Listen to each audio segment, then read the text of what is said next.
Rahul Gandhi action में, नीतीश कुमार बनेंगे PM, ऐसी चर्चाएं अब निकलने लगी है और इस पर कहीं ना कहीं राहुल गांधी ही काम करते हुए नजर आ रहे हैं। फिर तो मोदी का इस्तीफा होगा, इसमें शक तो नहीं है। जब एक पीएम का इस्तीफा होगा तभी तो दूसरा पीएम बनेगा। लेकिन राहुल गांधी कहीं ना कहीं अब तेजी दिखाते हुए नजर आ रहे हैं और राहुल गांधी किसी भी कीमत पर अब मोदी को इस राजनीति से विदा करने की कोशिशों में लग गए हैं। हरियाणा चुनाव को लेकर के एक टेक्निकल टीम गठित की गई है जिसमें कांग्रेस यह जांच करवा रही है और सबूत इकट्ठे कर रही है कि ईवीएम में क्या खेल हुआ था और कहां खेल हुआ था। लेकिन इसी बीच 45 मिनट सीसीटीवी कैमरा बंद रहा। क्यों बंद रहा? जब स्ट्रांग रूम से काउंटिंग सेंटर पे आ रहा था तो सीसीटीवी फुटेज क्यों बंद हो गया कैमरा? यह तो जांच का विषय होगा। और इसमें क्या खेल हुआ, कैसे वह 99% और 90% बैटरी वाला ईवीएम आ गया, जो ईवीएम पुलिंग बूथ पर था और जिसकी बैटरी डाउन हो गई थी, जिसमें वोट पड़ा था, वह ईवीएम गायब हो गया और 99% चार्ज वाला ईवीएम आ गया। तो फिर उसकी काउंटिंग क्यों हुई? रिटर्निंग ऑफिसर और चुनाव आयोग इसमें बुरी तरह से फंसा हुआ नजर आ रहा है। अब यह मामला भारी मात्रा में तैयारी की जा रही है सुप्रीम कोर्ट जाने का, क्योंकि चुनाव आयोग से तो उम्मीद कर भी नहीं सकते। लेकिन जिन 7 सीटों पर कांग्रेस ने सबूत दिए हैं और बाकी के और सीटों का सबूत आज शाम देना है, क्योंकि कांग्रेस ने आज देने को कहा है। आज शाम तक यह बहुत महत्वपूर्ण होगा जानना कि कांग्रेस क्या बाकी सीटों का भी दे रही है, जबकि 33 सीटों का में झोल है और 20 सीटों में ईवीएम बदलने का झोल है। 90 से 99% बैटरी पाई गई है ईवीएम के अंदर। यह बात छोटी नहीं है, क्योंकि लगातार एक आदमी आ रहा है और वह तो बांग्लादेश वाली परिस्थिति हो गई। जैसे शेख हसीना बांग्लादेश के अंदर एक बार जीत करके आ गई, उसके बाद तो तानाशाहियां हर चुनाव जीती रही। तो परिणाम क्या हुआ? क्या मोदी जी को इसका ज्ञात है? क्या इससे सीख नहीं लेनी चाहिए थी मोदी जी को? लेकिन वह बांग्लादेश था, यह भारत है और भारत के अंदर लोकतंत्र की जड़ें बड़ी मजबूत हैं। भारत के लोग ऐसे नहीं हैं। लेकिन भारत के लोग सबक सिखाना भी बहुत अच्छी तरह जानते हैं। जो भारत के लोग सबक सिखा देंगे वह दुनिया के लोग नहीं सिखा पाते। सारी ईवीएम धरी की धरी रह जाएगी। लेकिन हमारे देश में लोग ऊपर वाले पे भरोसा ज्यादा करते हैं और वह काम भी आता है, क्योंकि सहनशीलता हमारे देश में बहुत काफी है और यही हर जगह होनी चाहिए। लेकिन ऐसे वक्त में कोई एक व्यक्ति देश को जिस तरह से बेरोजगारी के आलम में डालता जा रहा है, बेरोजगार करता जा रहा है, महिलाओं के साथ अभद्रता होती है और वह राजा मुंह में ताला मार करके बैठा रहता है, कहीं ना कहीं सरकार की दोहरी नीतियां, उसकी नीयत सामने आती है कि किस नीयत की सरकार है, किस सोच की सरकार है। जो हमारे देश की इज्जत है उसी के ऊपर उसी के लोग हाथ डालते हुए नजर आते हैं। कितना दुर्भाग्यपूर्ण है। और वह आदमी, वह व्यक्ति इतनी मजबूती से सत्ता में आ जाएगा, सवाल ही नहीं उठता, विश्वास ही नहीं होगा।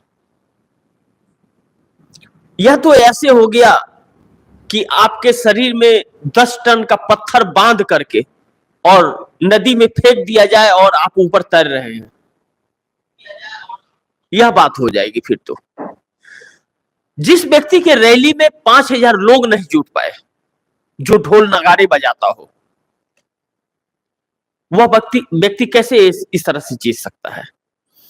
और अगर यह है तो वह व्यक्ति चुनाव आयोग के साथ क्यों खड़ा है? चुनाव आयोग को बोलना चाहिए जब वही राजा है कि भाई आप हमारे ऊपर सवाल खड़े हो रहे हैं, आप क्या नाम है कि इसकी जांच करो,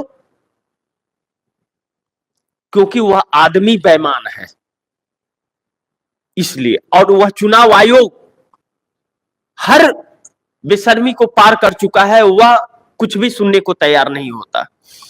मैं आप दर्शकों को आज ही बताता हूं, हालांकि कुछ सबूतें कांग्रेस दे चुकी है और कुछ आज देगी, लेकिन उन किसी सबूत पर चुनाव आयोग भरोसा विश्वास नहीं करेगा और कहेगा यह किसी काम का नहीं है। कांग्रेस के पास क्या है भैया? जिन जगहों के मशीन बदले गए हैं उन जगहों पर कांग्रेस क्या उन बस्तियों में जाएगी जो कांग्रेस की बस्तियां हैं, और जहां बीजेपी के वोट निकले हैं उनसे एफिडेविट लेगी कि वह कांग्रेस को वोट दिए हैं। अगर ऐसा हो गया और वो उतर पड़े तो सुप्रीम कोर्ट को संज्ञान लेना पड़ेगा। और फॉर्म 17C को क्यों नहीं कांग्रेस सोशल मीडिया पे डाल देती है? डाल देना चाहिए ना, लेकिन अभी तक डाली नहीं है। कब डालेगी आने वाला समय बताएगा। लेकिन राहुल गांधी के एक्शन यह लग रहे हैं कि वह पूरे देश में इस बात को फैलाने के लिए आतुर हो चले हैं और पूरे देश को इसकी एक एक जानकारी देंगे। जो सबूत चुनाव आयोग को दिया जाएगा वही दिया जाएगा। लेकिन चुनाव आयोग को देने के पहले सोशल मीडिया पे आना था, तब सुप्रीम कोर्ट भी संज्ञान लेता। जिस तरह से चंडीगढ़ मेयर चुनाव का भारतीय जनता पार्टी की धांधली सामने आई थी सीसीटीवी फुटेज में,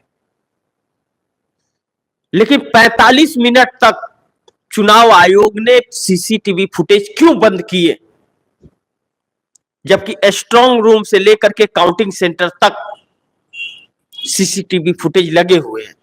हर फुटेज चलता रहना चाहिए सिक्योरिटी की वजह से, पारदर्शिता हो, कोई कुछ गड़बड़ ना कर सके, लेकिन ऐसा नहीं हुआ।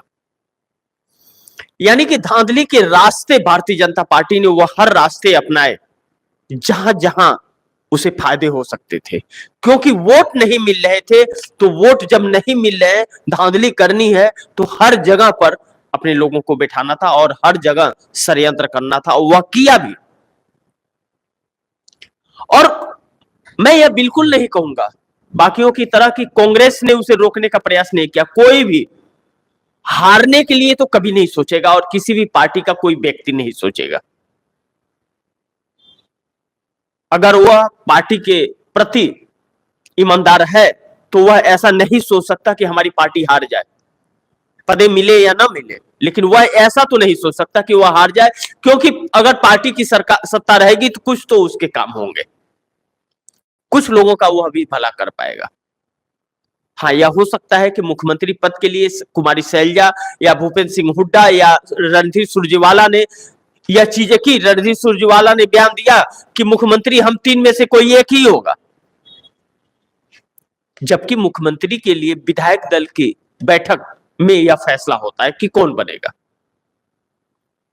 लेकिन हार कैसे हुई,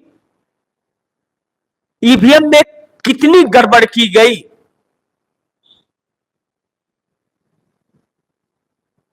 और यह लगातार निरंतर जो चला आ रहा है, यह महत्वपूर्ण है और यह माफी योग्य तो हो नहीं सकता। अब राहुल गांधी ने जिस तरह कमान संभाल करके अब राहुल गांधी एक्शन मोड में आ रहे हैं। कल की बैठक में भूपेंद्र सिंह हुड्डा, रणधीर सुरजेवाला और कुमारी शैलजा को अच्छी खासी सुनाई है, और जिस एक्शन में देख रहे हैं किसे निकाल करके बाहर कर देगी कांग्रेस कोई कह नहीं सकता है, क्योंकि अब राहुल बर्दाश्त करने की क्षमता में नहीं है। और यह सबूत आने के बाद ईवीएम का राहुल गांधी ने नरेंद्र मोदी को हटाने की वह सारी कोशिशें शुरू कर दी है और नीतीश कुमार तक प्रधानमंत्री का ऑफर पहुंच चुका है। और आप सोचिए, जो व्यक्ति बिहार का मुख्यमंत्री बनने के लिए 9 बार पलटी मार सकता है, जो व्यक्ति 40 सीटें लेकर के मुख्यमंत्री बार बार बनता है, और खेल खिलाता है सबको, कहता कुछ और करता कुछ और है। कब पलटी मारेगा खुद भी नहीं जानते। पीएम पद को क्या ठुकरा देंगे? बिल्कुल नहीं।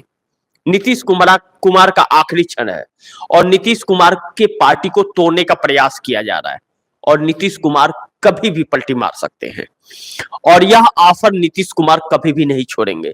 और बिहार भी चाहेगा कि बिहार को एक बार मुख्यमंत्री मिले, लेकिन इस बीच जीतन राम मांझी ने, भाजपा जब यह खेल समझ गई, जीतन राम मांझी से तुरंत नीतीश कुमार के ऊपर 60,000 करोड़ रुपए के घोटाले के आरोप मढ़ दिए गए। या 60,000 करोड़ रुपए का घोटाले का जो आरोप मढ़े गए हैं, यह आरोप कितने जनाधार हैं, कितने सच हैं, कितने झूठ हैं, आने वाला समय बताएगा। अब सवाल तब भारतीय जनता पार्टी पर भी उठेंगे और जीतन राम मांझी पर भी, क्योंकि जीतन राम मांझी जेडीयू पार्टी के ही थे। नीतीश कुमार ने उन्हें सीएम बनाया था और नीतीश कुमार ने जब सीएम की कुर्सी से हटाया तो वह अपनी पार्टी बना लिए। पार्टी बना लिए, उसके बाद वह नीतीश पर हमलावर रहते हैं।